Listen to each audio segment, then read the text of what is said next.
A lot of people are calling COVID the story of a generation. So we've gathered some journalists to talk about the role journalism played in keeping people informed during the very last strange more than a year. We've got Alan English, who's the editor of the Sunday Independent. We have Aoife Moore, political correspondent of the Irish Examiner, and Craig Hughes, political correspondent of the Irish Daily Mail. You're all very welcome. Now I'm going to come to you first, Alan. As editor of a Sunday newspaper, what were your priorities in terms of COVID coverage? Well, I came into the Sunday Independent at the very outset of the COVID crisis, Roisin. So it was literally my very first week.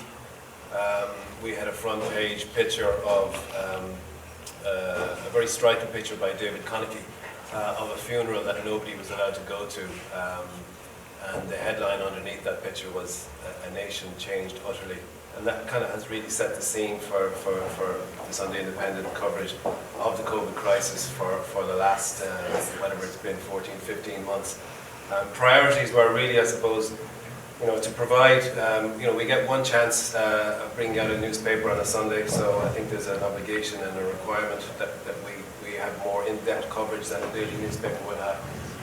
So we're just basically trying to cover the full spectrum of the story, getting inside, big issues as they arose, like the nursing homes crisis, getting into ICU units in hospitals, with photographers and reporters, commentary, reflecting how the political aspect of the story was evolving and changing, asking awkward questions, making ourselves unpopular from time to time with the powers that be.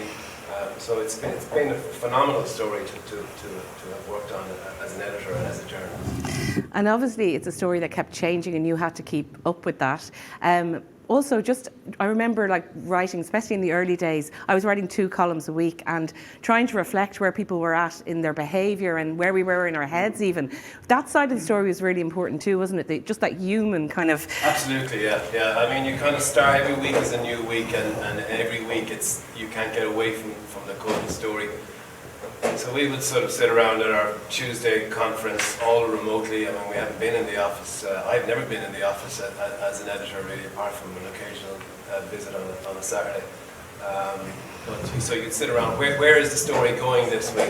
Where is it today on Tuesday? Where will it be on Saturday? And you're trying to sort of project it forward. You're trying to, reflect the mood of the nation by the time we bring out our paper on Sunday. So yeah, it's been a very fast-moving story, and there's been so many ins and outs of it, and so much reportage that has needed to be done. But also, you try to provide people with information. We had, at the very start of the crisis, we had Luke O'Neill writing for us before he became a sort of media galactico. So, I think a lot of our readers would have trusted Luke, come to read him every week and his take on the thing. But we've had any number of experts, we've featured any number of stories, be they hospital cleaners or undertakers or anybody who's had anything to do with the story. They've been part of it and trying to reflect that. Thanks, Alan. Well, Aoife and Craig, I want to come to you now because you both broke incredible stories over the past year, and they really were the stories that everyone in the whole country was talking about. I'm talking, of course, about Golfgate and the recent Beacon Hospital vaccination story. And Aoife, I'm going to start with you. Remind us, as if we need reminding, about that amazing story, Golfgate, that unfolded last August. Yeah, it feels like a lifetime ago now, and my life has been changed utterly since it happened. But in late August, the day after the restrictions changed on group meetings and get-togethers, I actually remember that morning the then Minister for Agriculture, Dara Calleary, had gone on the radio and they were talking about the reasons they had, tightened the restrictions, and he actually said those words, now that everyone remembers, that COVID loves to party. And the next day it became clear to me and my colleague Paul Hosford that the Oireachtas Golf Society, which is a golf club within the Houses of Oireachtas for staff, for TDs, for senators, their golf prize giving and dinner and golf day had gone ahead with 82 people. We did, good old-fashioned reporting. I phoned the hotel, very breezily asked if this event had taken place, didn't want to spook the receptionist. She said, yeah, all went ahead. I wasn't working, but everyone was there, and I said, that's fine. And we had gotten a hold of the table plan of the guests, and we went through the table plan and phoned every single person that we could get a number for. You know, some people we weren't able to reach. We got numbers and we started phoning people, and it became clear pretty early on that they knew early on that they had been caught. We had a number of different variations of what this room looked like. So one person, very forthright, told the truth and said it was one big room, there was prizes, there was chat, there was dinner. Other people said, no, it was fine, this was all within the rules, because there was 2 rooms, then there was 3 rooms. And the more the lies kept coming, I remember saying to Paul, if they're lying, they know they've been caught. And we went to the Minister Dara Calleary, and we went to everyone to get their comments. And it started at 11 o'clock on the Thursday morning. We put it online at 7 o'clock that evening. I was in the gym. By 10 minutes after it went up, my phone, I had to jump off the treadmill and go home. My phone just didn't stop. And then, as we all know, Dara Calleary apologised that night. By the Friday morning, he had resigned. And it was never ending for a while. You know, Seamus Wolfe, then Attorney General, now Supreme Court Judge, was there. His whole issues with Gulfgate was played out in the media for a very long time. Phil Hogan, another person who didn't bite the bullet earlier on, let it kind of play out. Phil Hogan's trip across Ireland was played out in the media. And yeah, on the Friday morning, I was actually supposed to be off work that day to collect my wedding dress, of all things. And by the time I left the house, I had done 6 radio interviews. I pulled over twice on the motorway to do 2 more interviews. I filed copy wearing my wedding dress at the fitting and took the wedding dress home with me. Listened to Liveline, that really famous episode of Liveline, where it was just person after person sharing their story of like the funeral they couldn't go to, the baby they hadn't seen, the pain that their family had gone through. And there was a lot of anger, a lot of frustration. And then I went to the hairdressers and filed the front page column from the chair in the hairdressers.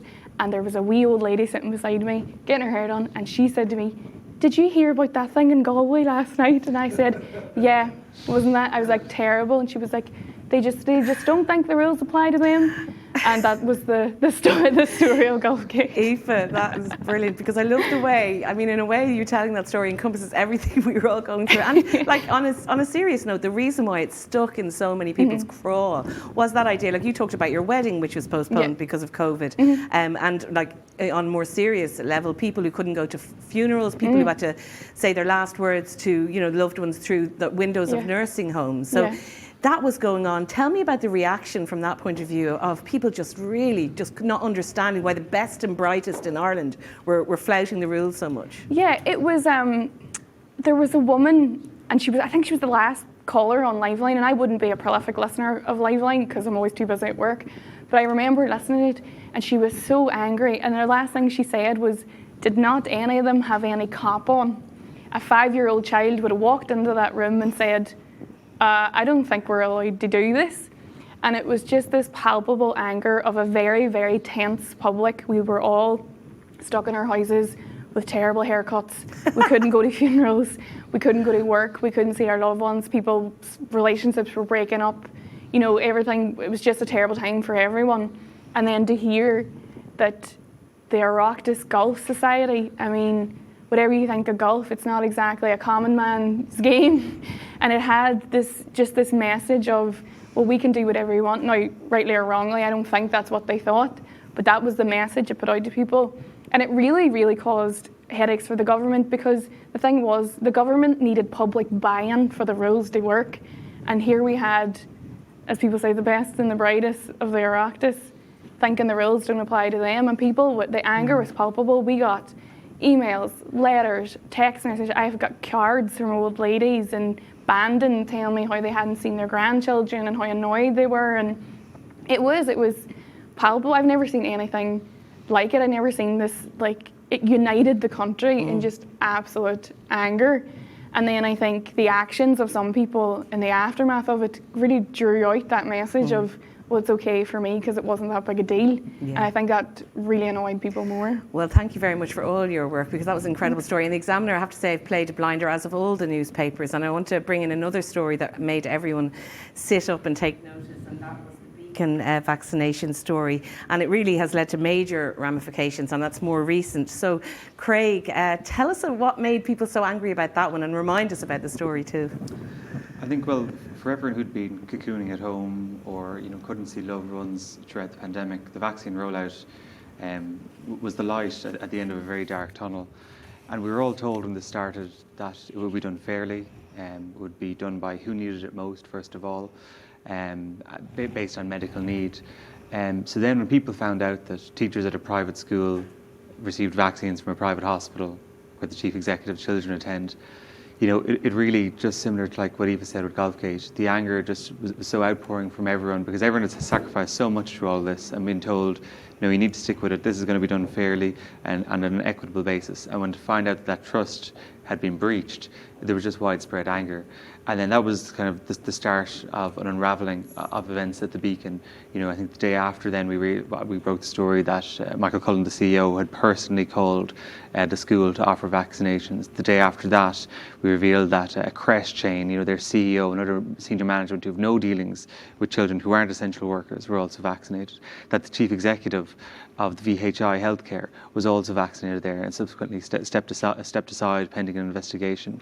Currently there are 2 investigations into the practices at the hospital, one internally and one by the HSE, to see how far this has gone. And like all this, when we're told we're all in this together, things are going to be done on a fair basis, to see people then get access to something so important, such as a vaccine, something that can transform people's lives after, a pandemic that has pushed most of us to the brink. It just, again, it caused that similar level of widespread anger that we saw at the start of the pandemic with Golfgate. I mean, it really was that one rule for some people and one rule for the others. And of course, there was the whole thing of class mixed into it, because this is a fee-paying St. Gerard's school that the teachers had got the vaccines in. Was that something in the reaction to the story, Craig, that was really picked up on? It was, because you had all these stories coming out then afterwards of, people who were even patients in the Beacon Hospital who were really very medically vulnerable, who were overlooked and purely based on privilege, on who you knew. So if you were fortunate to be a connection of the Beacon Hospital, well then you'd be bumped up the vaccination queue. However, if you happen to be a patient, you aren't so fortunate. Yeah. Alan, I want to come back to you because we had a little bit of a problem with your mic, just so everyone knows, and not to make you have to repeat yourself, but we want your words of wisdom. Just talking about your COVID coverage as a weekly newspaper, and you talked about having to get it right. You've one day of the week to get it right. So what was your experience during COVID? Well, yeah, that's it. I mean, as I said, I think Sunday newspapers should be held to a higher standard because, as I said, we only do have one newspaper. So what we try to do is provide an in-depth account of the story as it evolved in the week just gone, and then try and project it into where the story is going the following week. And we do that through a variety of good reporters getting into where the story is happening, be it nursing homes, hospitals, all aspects of the story really, and also commentary, analysis, insights, trying to stir up a bit of trouble where it's necessary really, in trying to hold people to account. I mean, we've had a story early in the piece. In my very first edition, it was in the first Sunday of April, we had a piece by Philip in our lives, and most people were kind of going, what's this all about? And then 4 weeks later, the front page story had a massive headline on it, "Who's in charge?" And there was a picture of Leo Varadkar and a picture of Tony Holan, and it was reporting on what we were reporting as tensions in the relationship between NEFIT and the government. I remember on Pat Kenny the following day, the story was roundly rejected by a senior government minister. But as we know, it was true, and it wasn't a problem. I mean, we weren't saying, oh my God, there's dissent between the government and NEFIT. It was a healthy thing that there was dissent, and it was a healthy thing that readers were given an insight into what was happening.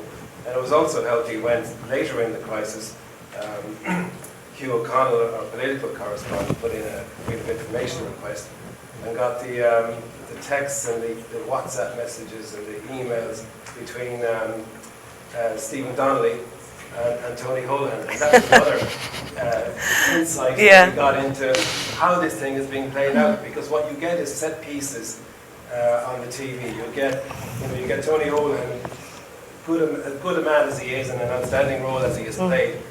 He doesn't subject himself to rigorous interviews with newspapers. He'll go on the Late Late Show and be given, with all due respect, a softball interview. And then you're also given then a press conference where they will outline this is what happened today. So it is right that they are subjected to more scrutiny than that. Yeah. And I think it's part of the job of good journalism to do that.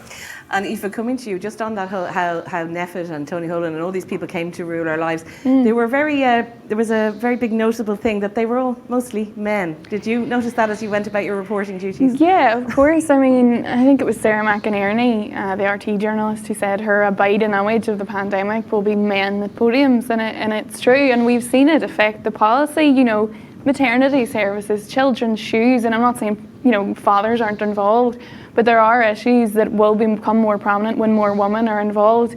I once did a story that there was no woman on the cabinet subcommittee on COVID-19, for instance, because education, justice, the way they had female ministers, they weren't invited. Now I don't know about you, but I would imagine in a global pandemic that affects half the country, having one woman out of 9 people might be advantageous.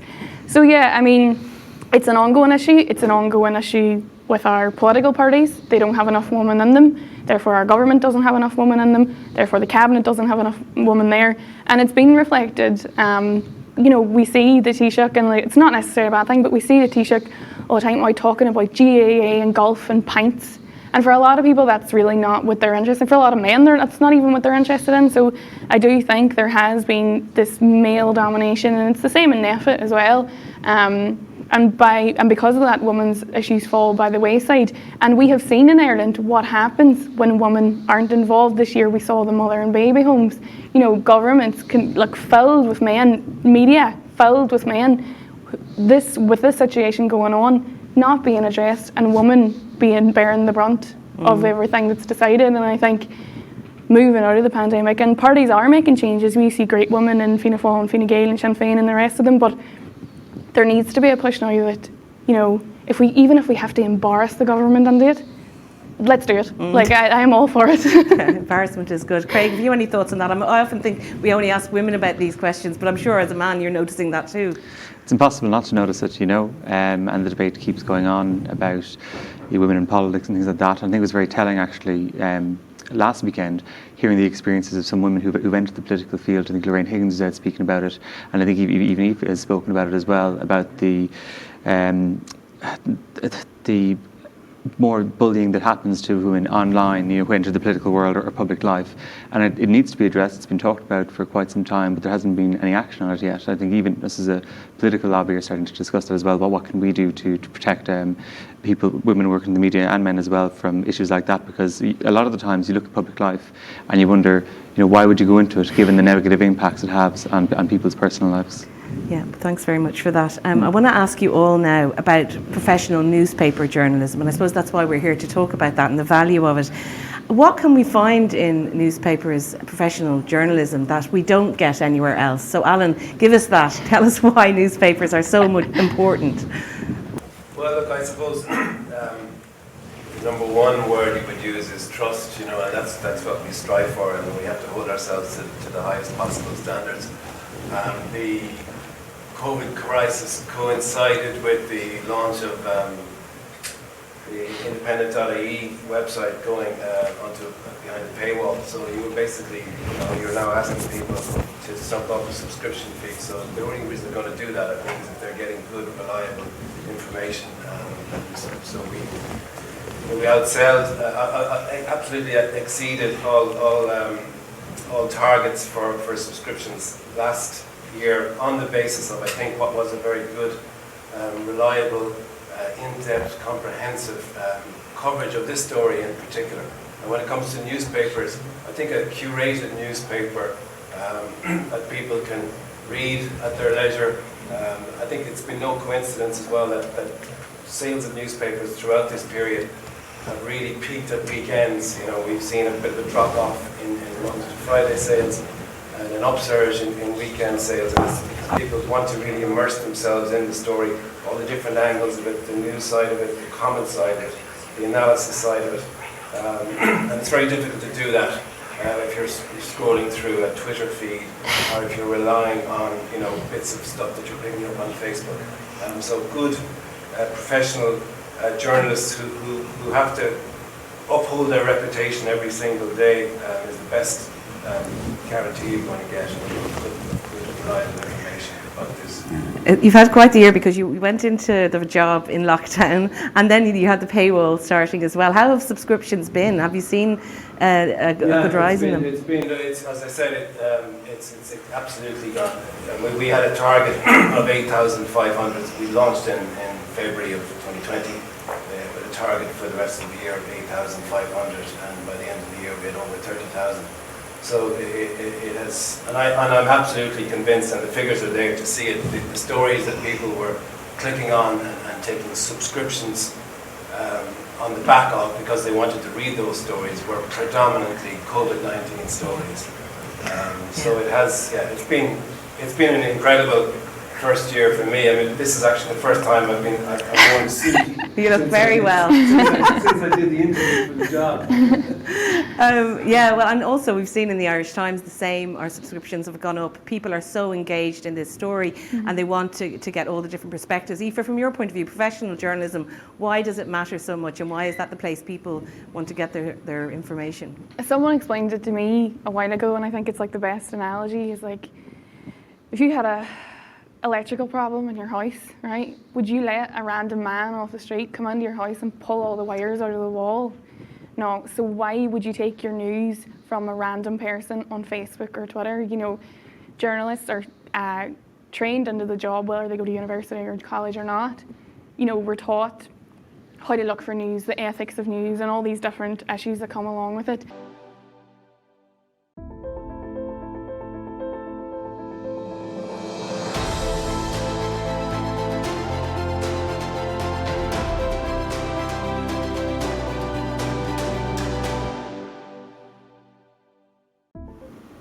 And we apologise there for those technical difficulties, but I'm sure you're all used to these things. And the show must go on. And Aoife, you're making a very good point there about an electrician, how you wouldn't have anybody coming into your house to rip out wires. Yeah, that's the point I was making. You get a professional to do something when a job needs done, and it's the same with journalism. And I think, we have seen in COVID, people who were able to ignore the news, didn't affect their life, had no interest, were able to ignore the news before COVID. But COVID now affects everyone's life. If you want to get your hair done, if you want your children to go back to school, if you need cancer treatment, you need to know when these things are coming back. So the notion of ignoring the news because it doesn't affect your life doesn't work in COVID. And through that, we have seen, the proliferation of these bot accounts.